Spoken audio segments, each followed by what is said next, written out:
Good morning. It's a true pleasure and a blessing to be here. I'd like to thank the MLK Committee of South Holland for having me do this presentation. Now, when I asked them about how long I was going to be able to speak, they said that you won't have much time. So, so just make sure that you say something of weight and say something that is of Dr. King's magnitude that the people can take with them. And so that's what I'm going to try to do this morning. I'm fairly up in age now, and I do remember on one occasion that Dr. King came to Chicago, and I was at my aunt's house in Inglewood on 64th Street, and she lived right on Ogden Park. And I noticed a flatbed truck driving to the park, and I had never seen that happen before. And a crowd of people started coming toward the flatbed truck, and I couldn't figure out what was going on. And then after a while, there was a fairly short person got on the truck and started speaking. And first I heard his voice. I said, "Oh, I recognize that voice." And the voice almost sounded like it was coming from the heavens. I mean, it had that type of magnitude to it. And after a while, I said, "That's Dr. King. What is he doing in Chicago?" And I asked my mother, could I go in the park and listen to the conversation, the talk, and she said, "No, just stay on the porch," which I was a little bit upset about that. But I stayed on the porch and listened to his whole presentation. And basically, it was about people registering to vote, getting involved, being able to do things to better their lives. And today, we still need people to register to vote and be able to get involved with their communities and do everything they can. I grew up in a neighboring community and has always been involved in community affairs. And since I moved here to South Holland, I've also tried to get involved with community affairs. And that's something Dr. King always talked about, is getting involved, trying to make life better for our families, our communities, so that we can move forward, having caring thoughts about our less fortunate neighbors, people that may not have as much as you have. And he was very, very strong on those points. Now, what I decided to do today, since I don't have a whole lot of time, is talk about some of the quotes that Dr. King would state. And I teach history at South Suburban College here in South Holland. And one of the quotes I always use, I hand it out to all my students, generally in all my classes. And Dr. King stated that nothing in the world is more dangerous than sincere ignorance and conscientious stupidity. And you think about that a while, you know. And I tell my students that if you know people like that, try to help them if you can, but if you can't, move away from them. We have to keep moving in a path that is going to take us to a more enlightened state of being. Also, Dr. King stated, and he was very deep. A lot of people don't know that Dr. King graduated from high school at the age of 15 years of age, and went on to college.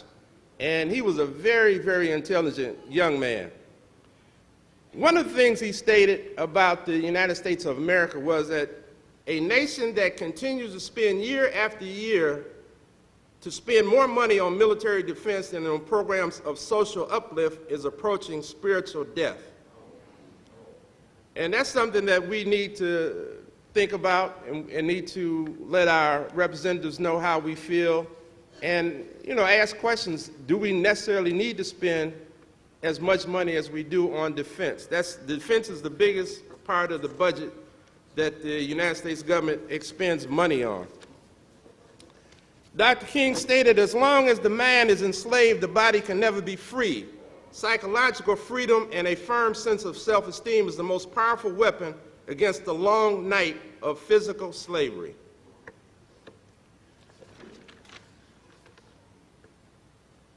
He also stated that faith is taking the first step even when you don't see the whole staircase. My grandmother was life living person of the state of Oklahoma. And I asked her many times what kept her going, and she said her faith. And I remember on one occasion I asked my grandmother, you know, when you're a child, you ask stupid questions sometimes. And I asked her, Grandma, who's going to die first, you or Granddad? And she said, well, you know, I'm going to go first. I said, how do you know that, Grandma? She said, I have faith, and I know what God has planned for me. And I couldn't figure out, and she went before my granddad. So she had faith. Faith can really take you a long way. Dr. King stated, the curse of poverty has no justification in our age. It is socially as cruel and blind as the practice of cannibalism at the dawn of civilization.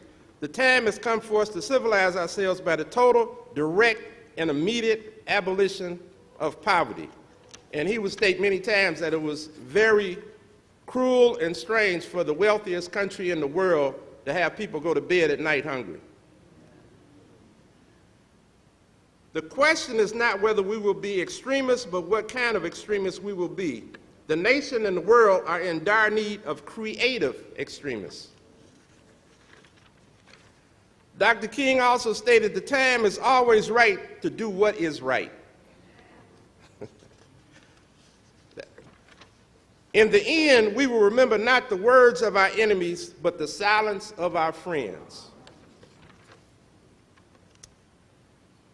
If you can't fly, then run. If you can't run, then walk. If you can't walk, then crawl. But whatever you do, you have to keep moving forward.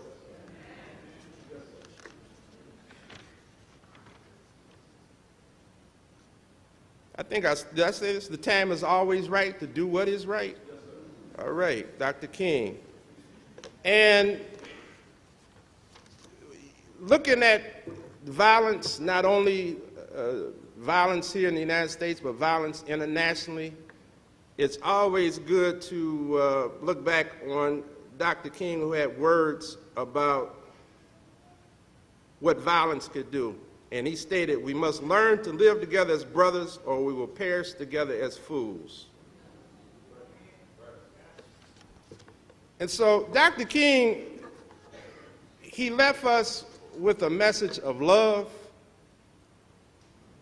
And the love that he stated was that we need to have love to move our country forward. We need to have love to overcome ills and symptoms of the past. We need to have love to embrace everyone and everything on the face of the earth and keep the earth moving in a positive path. And so that's been pretty much my position. I think love heals everything. And that's what we have to do. We need to go back and read, you know, this is the 50th anniversary of the March on Washington where King delivered his I Have a Dream speech. That was a great speech, but there were many great King speeches. And I ask you to go back and read some of his speeches, and if you can't read them, buy the CDs and listen to them. And his speeches are very instructive, very enriching, very enlightening, and you definitely will learn something, and you'll have something you could take with you throughout your life. It's my pleasure being here with you this morning, and I hope you have a great Martin Luther King observance today. Thank you very much.